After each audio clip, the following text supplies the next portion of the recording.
प्रयागराज में अतीक अहमद के छोटे बेटे अबान को सुपुर्दे खाक कर दिया गया। अतीक के दोनों बेटों अली और उमर अपने छोटे भाई अबान के अंतिम संस्कार में शामिल हुए। अतीक के दोनों बेटों को कड़ी सुरक्षा के बीच जेल से प्रयागराज के कसारी मसारी कब्रिस्तान लाया गया। इस दौरान कसारी मसारी कब्रिस्तान में भारी भीड़ पहुंची। कब्रिस्तान में भीड़ को देखते हुए भारी तादाद में पुलिस फोर्स को तैनात किया गया।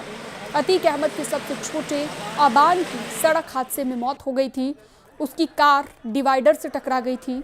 इलाहाबाद हाई कोर्ट से विशेष अनुमति मिलने के बाद पुलिस की भारी सुरक्षा में अतीक के दोनों बेटों को जेल से प्रयागराज लाया गया।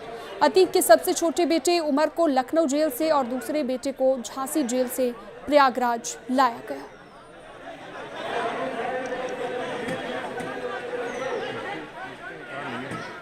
तो अतीक अहमद के छोटे बेटे के शव को दफनाया गया। अबान को किया गया सुपुर्दे खाक। दो तस्वीरें आप देख रहे हैं प्रयागराज की खबर, जहां पर अतीक के दोनों बेटे शामिल हुए हैं जनाजे में और कड़ी सुरक्षा के बीच उन्हें प्रयागराज लाया गया।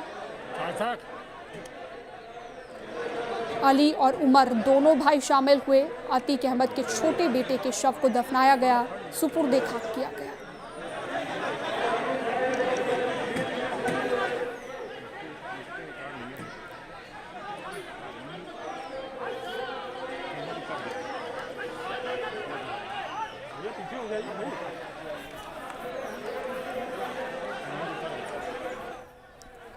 तो ये दोनों तस्वीरें आपकी स्क्रीन पर। सर्वेश दुबे हमारे साथ हमारे सहयोगी जुड़ चुके हैं ज्यादा जानकारी और अपडेट के साथ।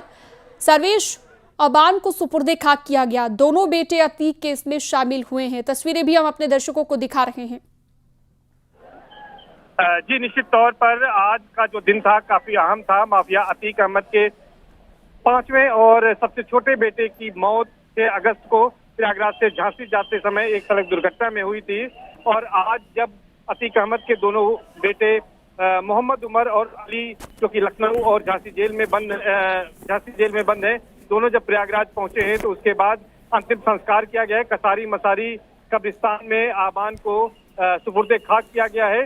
दोनों भाई अलग अलग टाइम पर पहुंचे हैं। उसके बाद उनको सुपुर्दे खाक करने के बाद परिजनों से मुलाकात कर रहे हैं। इस वक्त का जो समय है और 8 बजे तक का कोर्ट को समय दिया गया था कि 8 बजे तक सुपुर्दे खाक किया जाएगा। अब इसके बाद पुलिस कड़ी सुरक्षा के बीच दोनों भाइयों को जो अलग अलग जेल से आए हैं तो अलग अलग जेलों में लखनऊ और झांसी उनको लेकर रवाना होगी। तो लेकिन फिलहाल जो अभी का कार्यक्रम है वो सुपुर्दे खाक अबान को कर दिया गया है।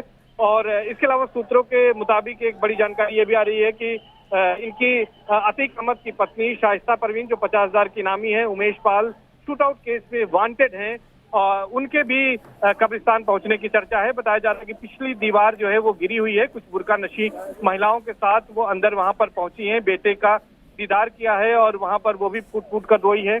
और जिस वक्त कंधा दे रहे थे उमर और अली, उन्होंने भी वो भी फूट फूट कर रोए हैं। तो ये कहा जा सकता है कि परिवार के लिए ये दुख की घड़ी थी। और आज जो है चर्चा ये भी है कि शाइस्ता परवीन भी वहां पर आई थी, क्योंकि कब्र के पास ज्यादातर लोग परिवार के रिश्तेदार लोग थे। पुलिस उससे दूर खड़ी थी और शायद किसी ने जो है जानने की भी कोशिश नहीं की। और इसीलिए ये दावा किया जा रहा है सूत्रों की ओर से कि वहां पर शाइस्ता परवीन भी बुर्का नशी महिलाओं के साथ आई थी और वो वहां पर बेटे के जनाजे को देखने के बाद वापस लौट गई। जी ठीक है, बहुत शुक्रिया विस्तार से जानकारी देने के लिए आपका सर्वेश दुबे।